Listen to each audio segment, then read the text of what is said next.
ओम शांति। आज 27/11/2025 की शिव बाबा की मुरली है। मीठे बच्चे, बाप जो पढ़ाते हैं उसे अच्छी रीति पढ़ो तो 21 जन्मों के लिए सोर्स ऑफ इनकम हो जाएगी, सदा सुखी बन जाएंगे। प्रश्न, तुम बच्चों के अतीन्द्रिय सुख का गायन क्यों है? उत्तर, क्योंकि तुम बच्चे ही इस समय बाप को जानते हो। तुमने ही बाप द्वारा सृष्टि के आदि मध्य अंत को जाना है। तुम अभी संगम पर बेहद में खड़े हो। जानते हो, अभी हम इस खारी चैनल से अमृत के मीठे चैनल में जा रहे हैं। हमें स्वयं भगवान पढ़ा रहे हैं। ऐसी खुशी ब्राह्मणों को ही रहती है, इसलिए अतीन्द्रिय सुख तुम्हारा ही गाया हुआ है। ओम शांति। रूहानी बेहद का बाप रूहानी बेहद के बच्चों प्रति समझा रहे हैं, यानी अपनी मत दे रहे हैं। यह तो जरूर समझते हो कि हम जीव आत्माएं हैं, परंतु निश्चय तो अपने को आत्मा करना है ना। यह कोई हम नया स्कूल नहीं पढ़ते, हर 5000 वर्ष के बाद पढ़ते आते हैं। बाबा पूछते हैं ना, आगे कभी पढ़ने आए हो? Question mark.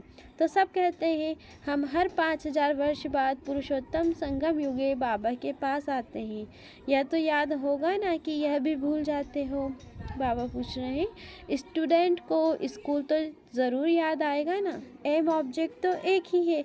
जो भी बच्चे बनते हैं, फिर 2 दिन का बच्चा हो या पुराना हो, परंतु एम ऑब्जेक्ट एक है। कोई को भी घाटा नहीं हो सकता। पढ़ाई में इनकम है, वह भी ग्रंथ पेट पढ़कर सुनाते हैं तो कमाई होती है। झट शरीर निर्वाह निकल आएगा। साधु बना, 1-2 शास्त्र बेट सुनाया, साधु बना 1-2 शास्त्र बेट सुनाया, इनकम हो जाएगी। अभी यह सब सोर्स ऑफ इनकम है। हर एक बात में इनकम चाहिए ना। पैसे हैं तो कहाँ भी घूम फिर आओ। तुम बच्चे जानते हो, बाबा हमको बहुत अच्छी पढ़ाई पढ़ाते हैं, जिससे 21 जन्मों की इनकम मिलती है। यह इनकम ऐसी है जो हम सदा सुखी बन जाएंगे, कभी बीमार नहीं होंगे, सदा अमर रहेंगे। यह निश्चय करना होता है। ऐसे ऐसे निश्चय रखने से तुमको उल्लास आएगा, नहीं तो कोई ना कोई बात में घुटका आता रहेगा। अंदर में सिमरन करना चाहिए। क्या सिमरन करना चाहिए? हम बेहद के बाप से पढ़ रहे हैं। भगवान उवाच, यह तो गीता है, गीता का भी युग आता है ना, सिर्फ भूल गए हैं। यह है 5वां युग। यह संगम बहुत छोटा है, संगम बहुत छोटा है। वास्तव में चौथाई भी नहीं कहेंगे, परसेंटेज लगा सकते हैं। सो भी आगे चल बाप बतलाते रहेंगे। कुछ तो बाप के बतलाने की भी नूंद है ना। तुम सभी आत्माओं में पाठ की नूंद है जो रिपीट हो रही है। तुम जो सीखते हो वह भी रिपीटेशन है ना। रिपीटेशन के राज का तुम बच्चों को मालूम हुआ है। कदम कदम पर पाठ बदलता जा रहा है, कदम कदम पर पाठ बदलता जा रहा है। 1 सेकेंड ना मिले दूसरे से। जो मिसल टिक टिक चलती रहती है, टिक हुई, सेकेंड पास हुआ। अभी तुम बेहद में खड़े हो, बेहद में खड़े हो। दूसरा कोई भी मनुष्य मात्र बेहद में नहीं खड़ा है। कोई को भी बेहद की अर्थात आदि मध्य अंत की नॉलेज नहीं है। अभी तुमको फ्यूचर का भी मालूम है। हम नई दुनिया में जा रहे हैं। यह है संगम युग, जिसको क्रॉस करना है। खारी चैनल है ना। यह है मीठे मीठे अमृत की चैनल। वह है विष कलयुगी संस्कार, कलयुगी दुनिया। अभी तुम विष के सागर से क्षीर सागर में जाते हो। यह है बेहद की बातें। दुनिया में इन बातों का कुछ भी पता नहीं है, नई बात है ना। यह भी तुम जानते हो भगवान किसको कहा जाता है, वह क्या पाठ बजाते हैं, टॉपिक में भी बताते हैं। आओ तो परम पिता परमात्मा की बायोग्राफी तुमको समझाएं। यूँ तो बच्चे बाप की बायोग्राफी सुनाते हैं, कॉमन है। यह तो फिर बापों का बाप है ना। कौन? शिव बाबा। तुम्हारे में भी नंबरवार पुरुषार्थ अनुसार जानते हैं। अब तुमको यथार्थ रीति बाप का परिचय देना है। तुमको भी बाप ने दिया है कि शिव बाबा का परिचय देना है। हमको भी शिव बाबा ने परिचय दिया है, तब तो समझाते हो। और तो कोई बेहद के बाप को जान न सके। तुम भी संगम पर ही जानते हो। मनुष्य मात्र मनुष्य मात्र, देवता हो व शूद्र हो, पुण्य आत्मा हो पाप आत्मा हो, कोई भी नहीं जानते। सिर्फ तुम ब्राह्मण जो संगम युग पर हो तुम ही जान रहे हो। तो तुम बच्चों को कितनी खुशी होनी चाहिए। तब तो गायन भी है, अतीन्द्रिय सुख पहुँचना हो तो गोप गोपियों से पूछो, मतलब इस समय बाबा के बच्चों से पूछो। बाबा बाप भी है, टीचर सतगुरु भी है, सुप्रीम अक्षर तो ज़रूर डालना है। कभी कभी बच्चे भूल जाते हैं। यह सब बातें बच्चों की बुद्धि में रहनी चाहिए। शिव बाबा की महिमा में यह अक्षर ज़रूर डालने हैं। सिवाय तुम्हारे और तो कोई जानते ही नहीं। तुम समझा सकते हो तो गोया तुम्हारी विजय हुई ना। तुम जानते हो बेहद का बाप, सर्व का शिक्षक, सर्व का सद्गति दाता है, बेहद का सुख, बेहद का ज्ञान देने वाला है। फिर भी ऐसे बाप को भूल जाते हो। माया कितनी समर्थ है। ईश्वर को तो समर्थ कहते हैं, परंतु माया भी कम नहीं है। तुम बच्चे अभी एक्यूरेट जानते हो। इनका तो नाम ही रखा है रावण, माया का। राम राज्य और रावण राज्य, इस पर भी एक्यूरेट समझाना चाहिए। राम राज्य है तो ज़रूर रावण राज्य भी है, पर सदैव राम राज्य तो हो न सका। राम राज्य, श्री कृष्ण का राज्य कौन स्थापन करते हैं, यह बेहद का बाप बेट समझाते। तुमको भारत खंड की बहुत महिमा करनी चाहिए। भारत सचखंड था, कितनी महिमा थी। बनाने वाला बाप ही है। तुम्हारा बाप के साथ कितना लाभ है। एम ऑब्जेक्ट बुद्धि में है। यह भी जानते हो हम स्टूडेंट को अपनी पढ़ाई का नशा होना चाहिए, कैरेक्टर का भी ख्याल होना चाहिए। विवेक कहता है जबकि गॉडली पढ़ाई है तो उसमें एक दिन भी मिस नहीं करना चाहिए। यह गॉडली पढ़ाई है तो बाबा बोल रहे हैं एक दिन भी मिस नहीं करना चाहिए। और टीचर के आने बाद लेट भी नहीं पहुंचना चाहिए। टीचर के बाद आना यह भी एक इंसल्ट है। स्कूल में भी पिछाड़ी में आते हैं तो उनको टीचर बाहर में खड़ा कर देते हैं।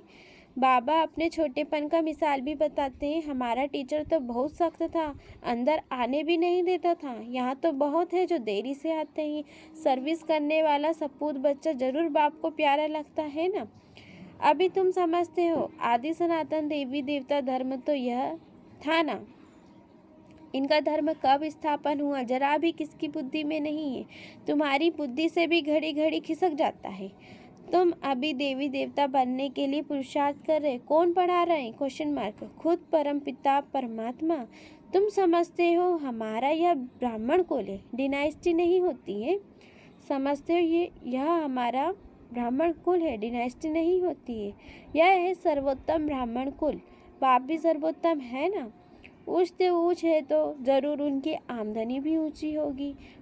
उनको ही श्री श्री कहते हैं। तुमको भी श्रेष्ठ बनाते हैं बाबा, हमको भी श्रेष्ठ बनाते हैं। ऊंच है तो ज़रूर उनकी आमदनी भी ऊंची होगी।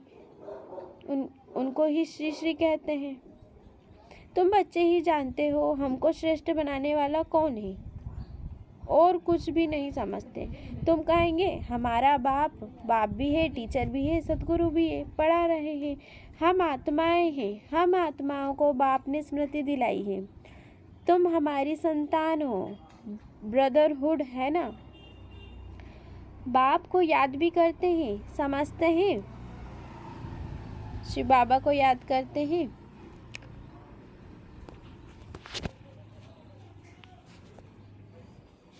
वह निराकारी बाप है तो ज़रूर आत्मा को भी निराकार ही कहेंगे। आत्मा ही एक शरीर छोड़ दूसरा लेती है, फिर पाठ बजाती है।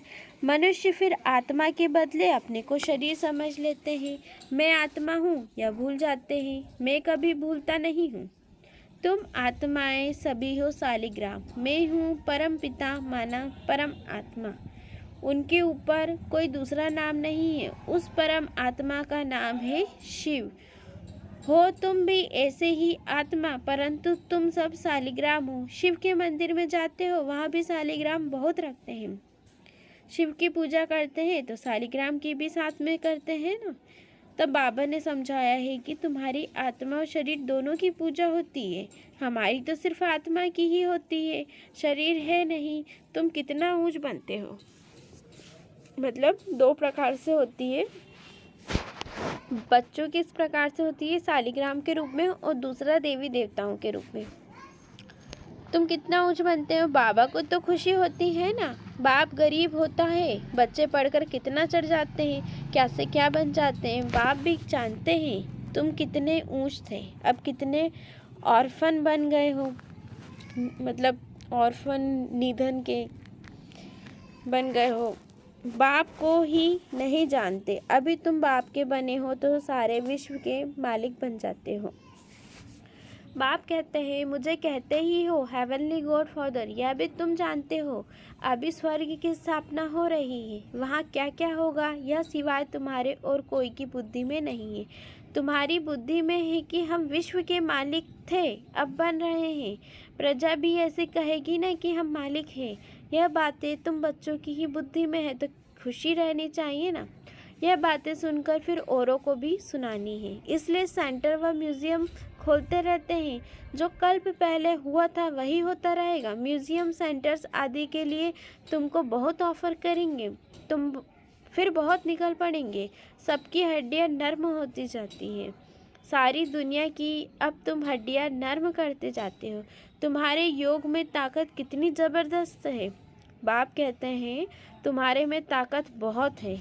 भोजन तुम योग में रहकर बनाओ, खिलाओ तो बुद्धि इस तरफ खींचेगी। भक्ति मार्ग में तो गुरुओं का झूठा भी खाते हैं, तुम बच्चे समझते हो। भक्ति मार्ग का विस्तार तो बहुत है, उनका वर्णन नहीं कर सकते। यह बीज वह झाड़ है, यह बीज वह झाड़ है। बीज का वर्णन कर सकते हैं, बाकी कोई को बोलो पेड़ के पत्ते गिनती करो तो कर नहीं सकते, अथाह पत्ते होते हैं। बीज में तो पत्ते की निशानी दिखाई नहीं पड़ती है, वंडर है ना। इनको भी कुदरत कहेंगे। जीव जंतु कितने वंडरफुल है, अनेक प्रकार के कीड़े हैं, कैसा पैदा होते हैं, बहुत वंडरफुल ड्रामा है। इसको कहा ही जाता है नेचर। यह भी बना बनाया खेल है, ड्रामा है। सतयुग में क्या क्या देखेंगे वह भी नई चीज़ें ही होगी। सतयुग में क्या क्या देखेंगे वह भी नई चीज़ें ही होंगी। एवरीथिंग न्यू मतलब सब कुछ नया होता है। मोर के लिए तो बाबा ने समझाया है, उनको भारत का नेशनल बर्ड कहते हैं, राष्ट्रीय पक्षी कहते हैं। क्योंकि श्री कृष्ण के मुकुट में मोर का पंख दिखाते हैं, मुकुट में मोर का पंख दिखाते हैं। मोर और डैल खूबसूरत भी होते हैं। गर्भ भी आंसू से होता है, उनका जो गर्भ होता है वो आंसू से होता है, इसलिए नेशनल बर्ड कहते हैं। ऐसे खूबसूरत पक्षी विलायत के तरफ भी होते हैं। अब तुम बच्चों को सारे सृष्टि के आदि मध्य अंत का राज समझाया है, जो और कोई नहीं जानते। बोलो क्या बोलो, हम आपको परमपिता परमात्मा की बायोग्राफी बताते हैं। रचता है तो ज़रूर उनकी रचना भी होगी। उनकी हिस्ट्री ज्योग्राफी हम जानते हैं। ऊँच ते ऊँच बेहद के बाप का क्या पार्ट है यह हम जानते हैं। दुनिया तो कुछ भी नहीं सहती, यह बहुत छी दुनिया है। इस समय खूबसूरती में भी मुसीबत है। बच्चियों को देखो कैसे कैसे भगाते रहते हैं। तुम बच्चों को इस भिखारी दुनिया से तो नफरत होनी चाहिए।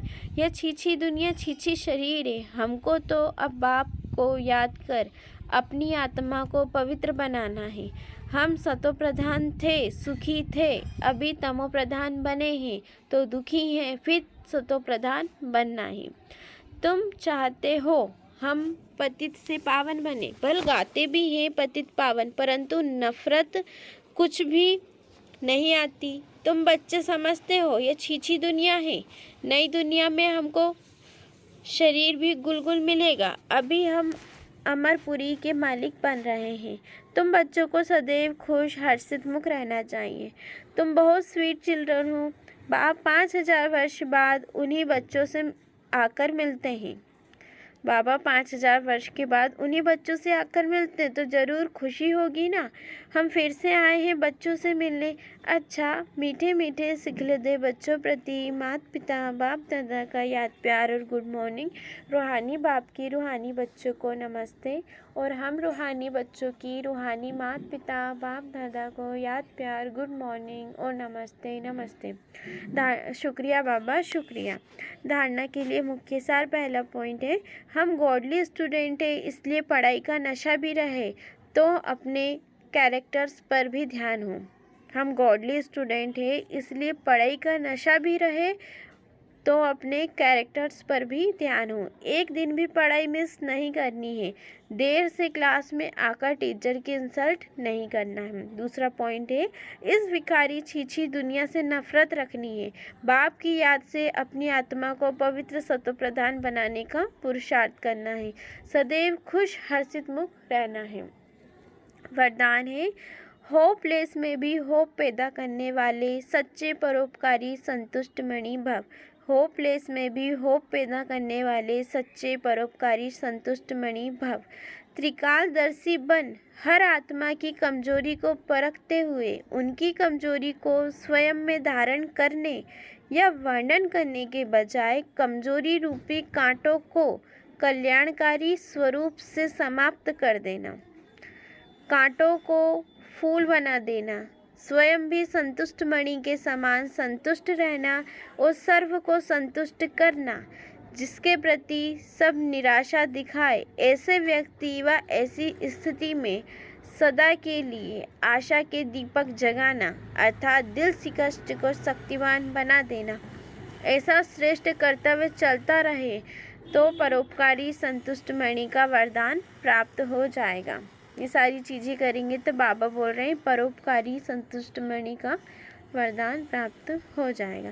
स्लोगन है, परीक्षा के समय प्रतिज्ञा याद आए तब प्रत्यक्षता होगी। परीक्षा के समय प्रतिज्ञा याद आए तब प्रत्यक्षता होगी। मतलब कोई भी पेपर आते हैं हमारे जीवन में तो उस टाइम ये प्रतिज्ञा याद आ जाने चाहिए कि हम बाबा के बने तो हमने बाबा को बोला था कि हम पवित्र रहेंगे, इस टाइप से तो प्रत्यक्षता होगी। अव्यक्त इशारे, अशरीरी व विदेही स्तुति का अभ्यास बढ़ाओ। सारे दिन में बीच बीच में 1 सेकंड भी मिले तो बार बार यह विदेही बनने का अभ्यास करते रहो। 2-4 सेकंड भी निकालो, इससे बहुत मदद मिलेगी। नहीं तो सारा दिन बुद्धि चलती रहती है तो विदेही बनने में टाइम लग जाता है और अभ्यास होगा तो जब चाहे उसी समय विदेही हो जाएंगे, क्योंकि अंत में सब अचानक होना है तो अचानक के पेपर में यह विदेहीपन का अभ्यास बहुत आवश्यक है। बाबा बोल रहे हैं अचानक के पेपर में विदेहीपन का अभ्यास बहुत आवश्यक है। ओम शांति।